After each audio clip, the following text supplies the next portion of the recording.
What's up, gamers?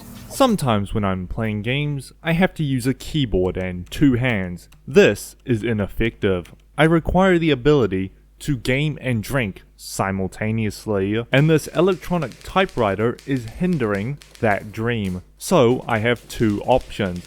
One is spontaneous energy, known to alleviate your cells, and the other is Path of Achra, a roguelike dungeon crawler that I have let myself theorycraft beyond my Brian's capabilities. Then again, the developer's sole reason for creating this gem is because Rift Wizard couldn't sate his yearn for eternal builds. I am so deep into the RNG pool, I am now getting video recommendations for RNG tree battles to the music of 2016 dubstep trap music. I say this because after 10 hours of gameplay, I only just realized the class point system exists, and after 15 hours, only just realized how to use prayers. Your goal is to complete the dungeon, accumulate glory, and in doing so, unlock new choices as you progress. And those classes can be separated into three categories: culture, class, and religion. Culture are your base stats and abilities, an example being the goblin, who gains health and speed on sacrificing items. Class consists of your gear and a special effect, like the summoner, who gives 10% HP and 10 plus hit per point of willpower. And your religion, unlike those real religions, your chosen god will personally bless you with another special effect, like Humbaba, who heals 10 plus HP on kill. These special effects from culture, class, and religion can all trigger in various ways, from entrance on step, prayer on attack, on kill, on shrug off, or standing around and letting your familiar remove the enemies. These selections will then affect your starter stats of your character, of which there are three: strength, dexterity, and willpower, but we'll discuss that later. At first, you won't have many options to pick from, but as you do runs and get further, more classes, cultures, and religion you'll have to choose from. So pick 3 and start a run.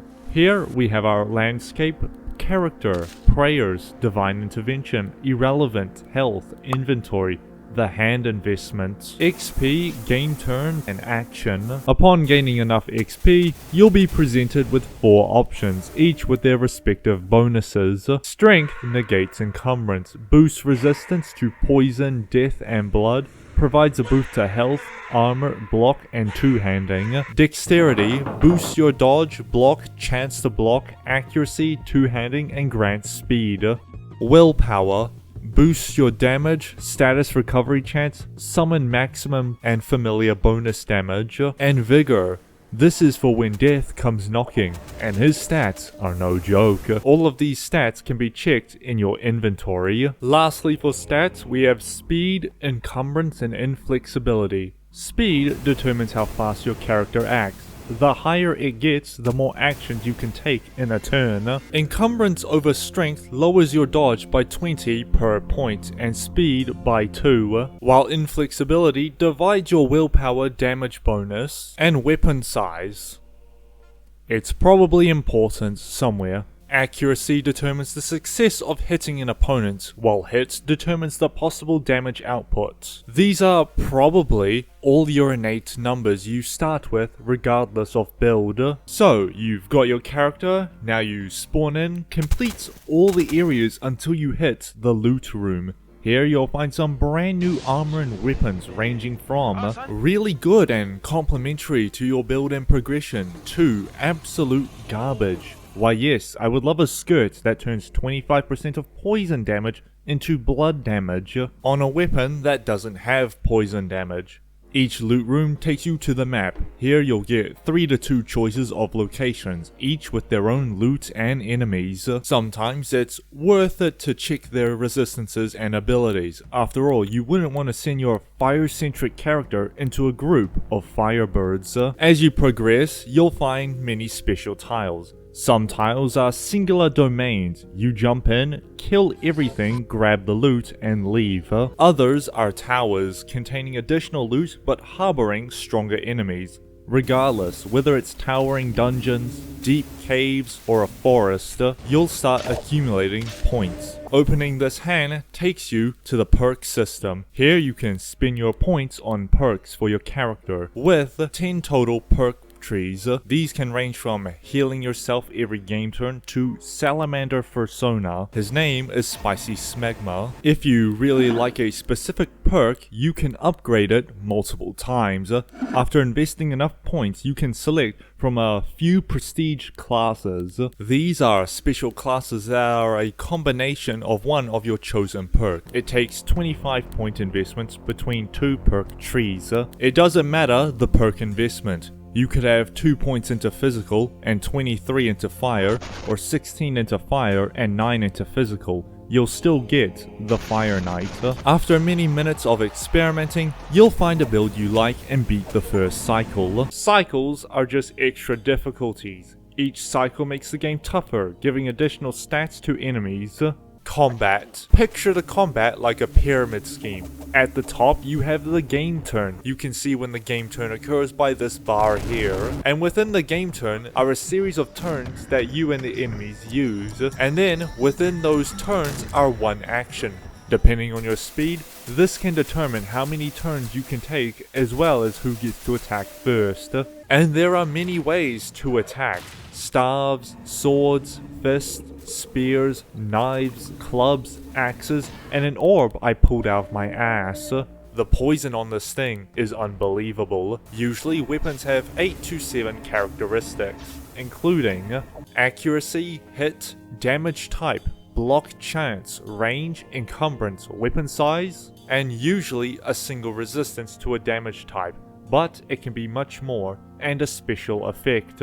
You can start to see how this gets really interesting because we haven't even gotten into the armors. Armor is pretty much the same, except instead of damage stat, you have protective stats, as well as a higher encumbrance for heavier armor. Lastly, we have Divine Intervention, Prayers, and Glory. Divine Intervention is when you fuck up so badly that God has to come in and spot you, usually in the form of giving a massive health recovery.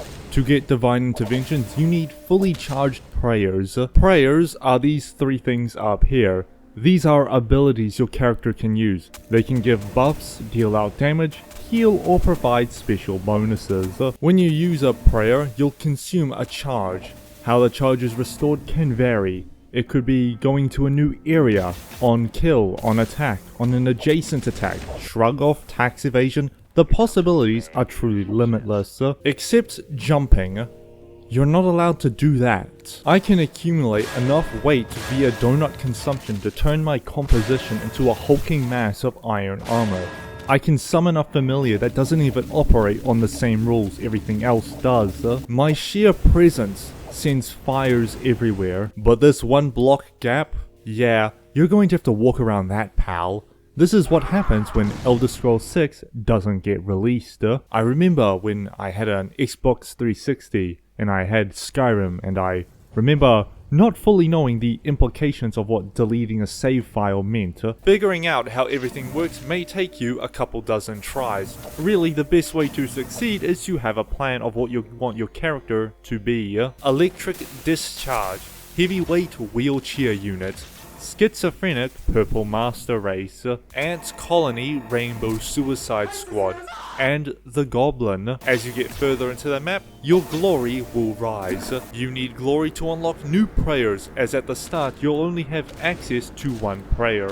Eventually, you'll complete a run, which gives you access to the second cycle, which in this case is the cycle of degradation. Each cycle will increase the difficulty of enemies as they receive buffs, but you get increased glory gain, HP bonus on strength, and vigor points. After you've beaten the first cycle, you can take a step back and check out the local Maqbara, where you can check out all your characters, both successful and unfortunate, with such legends as Jadan or the Arba, Yil the Naqui, and Oh, he didn't last very long. You can also check out the Powers, Armory, and Nemesis catalogs. There's even, I dare say, lore to this game. I have now learned that the first Wormborn was an exiled impoverished priest who grafted worms to himself via a ritual so he wouldn't starve.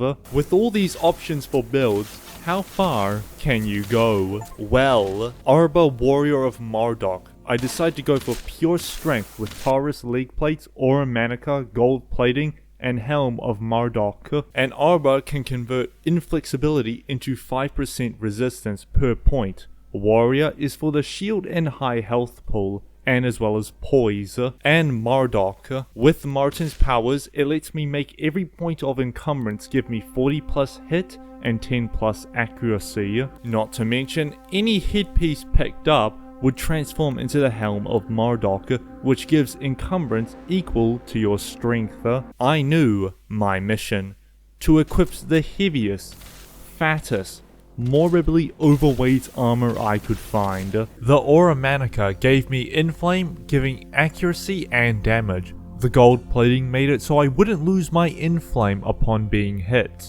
The Taurus leg plates made it so that every step deals blunt damage based on my total encumbrance, or multiplied. Pretty sure that's a multiplication. And the red axe, which upon killing an enemy would heal me based on my strength. I also had Vine Kinesis, which applied Entangle and dealt poison damage, which would work into Poison Skin, that dealt sickness damage upon being attacked, and healed me on doing poison damage. To say I couldn't die was an understatement, and this was the first character I completed a run with. My next character was a little more simple. How much white dust could I get into this goblin to inhale? Turns out it was around 572. I was moving so fast that by the time the final boss even moved, he was already dead, dug in a grave with some flowers. I also slapped as much elemental effects as I could, hence why he has fire, ice, lightning overlapping with each other. To put it simply, he was a living conduit of elemental forces with lightning and fire chasing down targets. After these two, I've pretty much been stopped, as I am now stuck on the third cycle of hope, as everything just does a tad more damage. So while I figure it out, we can talk about my third character, a summoner. Suffice to say, I noticed that my summon was built different, very different. My goal was to just stack as many summonable allies as possible. We've got skeletons, ants, spiders, worms, rats, wizards, astral snakes, a plant, and this guy. I had so many summons that it was starting to slow down the match because they were all melee units. But it was very funny to sit there for a full 10 seconds just to let everything spawn in. To say I won is a bit of a lie. I absolutely demolished the final level, no survivors. After many seconds of overlooking loot, I found the character that beat the cycle of hope. After much trial and error, I realized what I was doing wrong. In the late 2010s, a subculture known as emo raised and gained attention with its gothic communities, lied a fascination to end one's mortal coil on this planet. And soon I figured it out. Why I kept dying. Because I wasn't playing a turn-based roguelike as I should be. I needed to start playing like Elden Ring and integrate my HP bar into the gameplay loop. So that's what I did, by nuking a small area every time. This was very effective. My character had turned into an atomic nuke. The Morlock recovers prayer charges depending on how many empty armor slots you have. The Apostle would heal me on Divine Intervention and deal 1000 astral damage in a 5-tile radius. Combine that with the Phoenix, who deals 200 fire damage to all enemies, as well as increasing your willpower by +1, which boosts damage by 10%. This made for some very fast clears. Sometimes I'd enter a dungeon and clear before I even take a single action. But we can go further. Amplify pain for psychic damage, and application of repulsion, and mind mass, which summoned glinting blades. But you know what could make this more effective?